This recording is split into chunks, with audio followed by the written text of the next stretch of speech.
Hello and welcome back to day 3. This time we're up against JLo95, and as you can see he has a bit of a rating advantage in collection, and we're both going for that central resource on the middle axis, but I think I'm committing slightly harder to it. You can see he's got his assault grabbing one of the resources on the side, which could give him an advantage if I don't push the mid pretty effectively, but my bots are trying to make progress and grab some headway. You'll notice JLo decided to bring 2 assaults instead of a sniper, which I think is a very valid strategy. The advantage that the sniper provides is that it keeps long range, relatively safe pressure, but in collection sometimes pushing really hard is every bit as valuable as maintaining pressure. And here you can see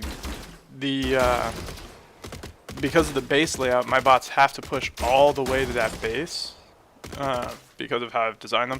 Might have to look into making some more alterations. But one thing I did add to my roster is that machine gun of mine, which basically its whole job is to run interference and be annoying for the enemy to have to deal with. Because it's such a durable and high damage machine, it can, by itself, create a world of punishment to have to deal with. You can see it casually pushing his assault away on the top. Meanwhile, my shotgun is going to even out the point difference. So at least I've got that going for me. And now my shotgun's trying to get a resource that's really close to the fray. This is going to be a pretty tough matchup for me. My bots, I think, aren't really well designed to deal with this particular situation, where there's a safe base that they could score on, but it's much, much further away than the nearest base. And that's interesting, how his shotgun decided to pick up that resource.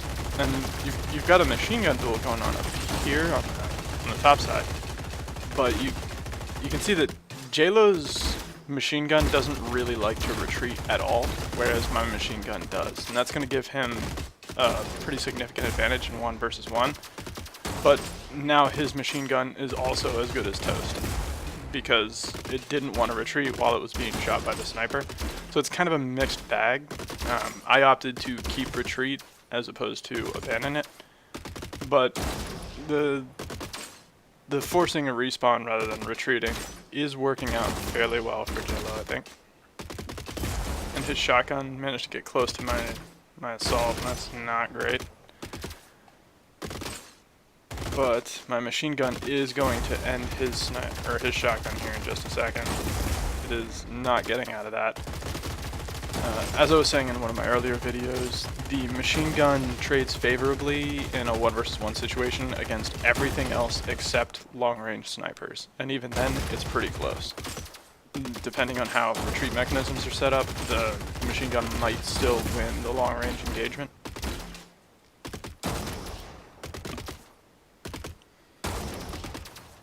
But you can see my sniper is putting in work. It's keeping really good sustained pressure on his team, but my bots seem to be very okay with simply pushing on this formation over and over. I think it would have been beneficial to take those resources elsewhere and cap them, but I made some alterations before launching this one to specifically prevent that, because of the situation I was seeing where doing so was actually costing me by putting my bots at too much of a disadvantage for too long. Yep, and my machine gun died again. But yeah, clock is running out. He did pick up one of the resources, which would have been advantageous, but because of where my sniper is positioned, there was no way his shotgun was going to actually make it.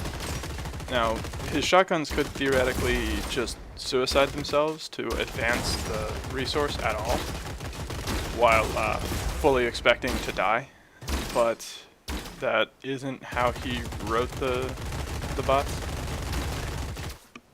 And now you can see he pushed my sniper back, but because of the immense range and long range damage from the sniper, it had no problem still forcing his assault to drop the resource. I'm about to force his machine gun back, but with 2 seconds on the clock it doesn't really matter, and it looks like we're going to see a tie right off the bat. And so I will see you in the tiebreaker. And so here we are in the tiebreaker. You can see the base layout is much different, the resource layout is much different. There's only one resource in the middle of the map, but the base layout is much more favorable for my overall strategy. And we'll see how Problem Bot works. You can see it reacted by trying to move toward the base that he's approaching. That way I can try to intercept him and prevent him from capturing that point. And his bot changed bases that it wants to approach. I think he's got a medium range detection. You can see the assault and the machine gun kind of wiggling, but the machine gun is closing in on it. But that said, the machine gun did get distracted shooting the shotgun, but I think it's going to turn around. Or no, it's going to shoot his other assault first. It must be really close on range. No, he's in medium range. I don't know. Oh, that is right on the edge. And he did drop the resource. Nice. And now my machine gun, what it's going to do is move in and try to grab that resource and take it away from his base so that he can't cap it.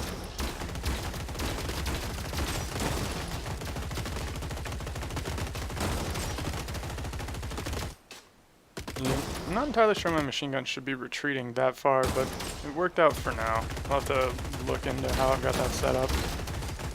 I feel like it definitely should not have retreated that far. I should have turned around and started fighting. But my machine gun did grab that resource and is pulling it away from his base.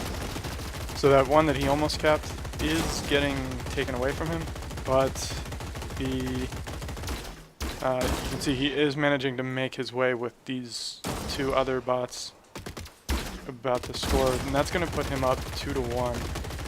But at the cost of that, though, is basically that it's been 2 versus 3 on the bottom side, which is allowing my bots to push pretty freely and take control of this area around this base. Because I've got several resources now very close to a base, even though he has the point lead, there's still 2.5 minutes on the clock, and I have a positional advantage. So basically all I need to do is have one bot running resources while the others keep the enemy busy, and I should be able to squeak by with a win.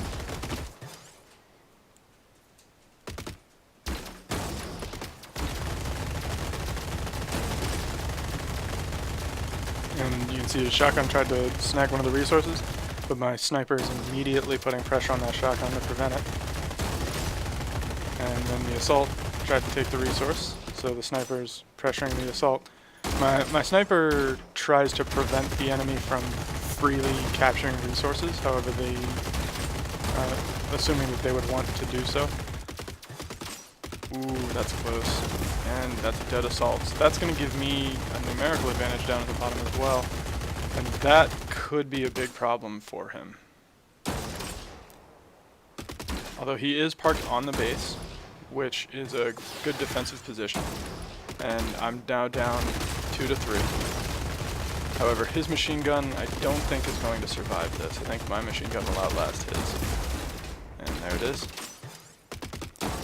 Meanwhile, my shotgun is now carrying a resource, and my assault will be joining it here in a moment. Yeah, his shotgun is fairly skittish about being looked at by my sniper, which probably isn't the worst thing. But when it has full shields and it's not being pressured by anything else, I feel like the shotgun could have been a bit more aggressive. But I sneaked both of those resources in and snagged the victory. Good game, Jayla. So next up we have the domination match. And in this one, you can see he's using the same sort of lineup I am. 2 shotgun, 2 machine gun, 2 sniper. And immediately our shotguns, you can see, are rushing out to grab points as quickly as possible. But I managed to get a machine gun on the bottom right point. He had a machine gun on his on the bottom left, but I wasn't really pressuring it at the time, so it wasn't advantageous. But at this point, he's had all of his bots leave the bottom left point, which made it freely available for my shotgun to contest. And so now, as a result, I have 2 bases with bots on both, and he has no bases, which is a pretty significant advantage for me, at least for now. It means I'm scoring points and he isn't. Although a 4-point lead is nothing, and that can be, it's easy to make a comeback from a single-digit point lead, generally speaking. But getting off to a good start, it looks like my bots are showing what I think is better behavior, but then again I might be biased because I made them behave like that.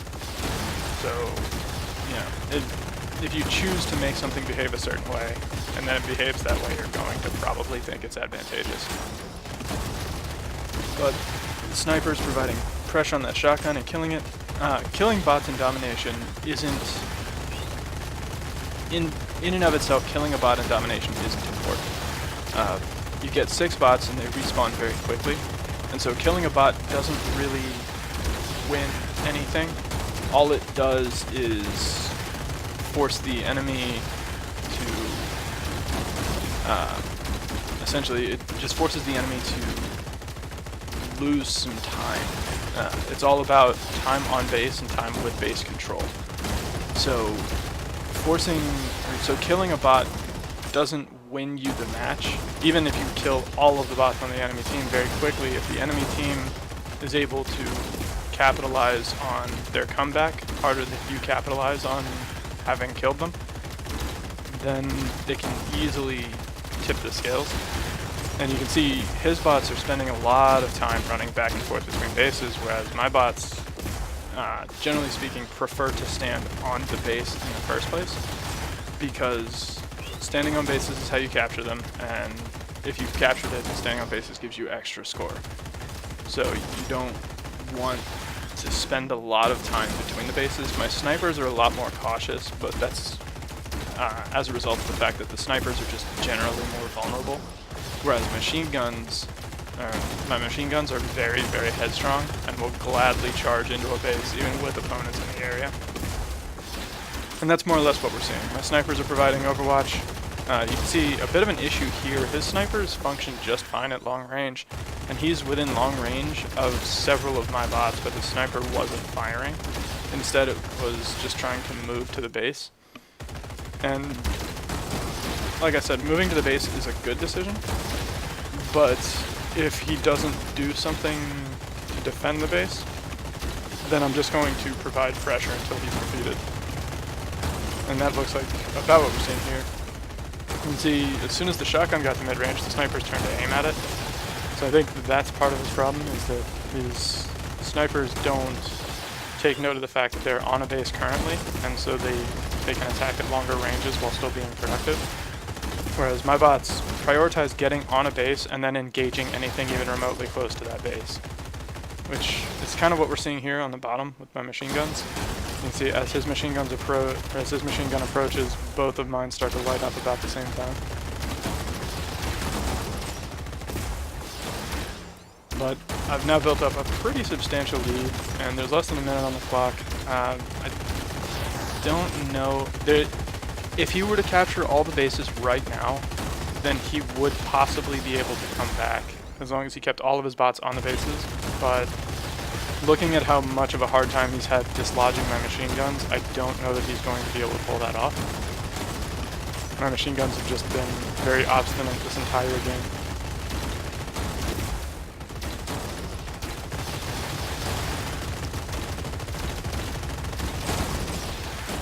Yeah, with 20 seconds on the clock and the point discrepancy still growing. And my shotgun is more than happy to take his base.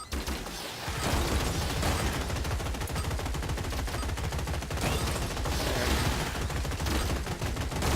flashy red time. And there's the domination game. Good game, good game. And last up we have the elimination match. You can see here it's a 4-1-3 matchup, which is going to basically, it means that these two middle assault bots are very vulnerable, but we'll see how this plays out. You can see my bots are moving toward his bottom, his bots are moving toward mine, which is going to essentially break the field into 3 different battles, where there's 2 different 3 versus 1 fights and a 4 versus 4 fight. And so essentially whoever wins on this side battle is probably going to collapse on the bottom side, and that's going to give a significant numerical advantage. And looking at the health of the assault bots, it does look like the advantage is on my side. So you can see promptly my 3 assaults are moving toward the bottom.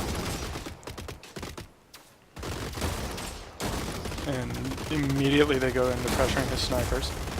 And his snipers, I think his bots are designed so that they'll finish their shot and then retreat rather than interrupting their shot in order to retreat, which is a tactic I've seen sometimes, but I've opted not to do myself because my bots respond to the amount of incoming damage that they're taking, and so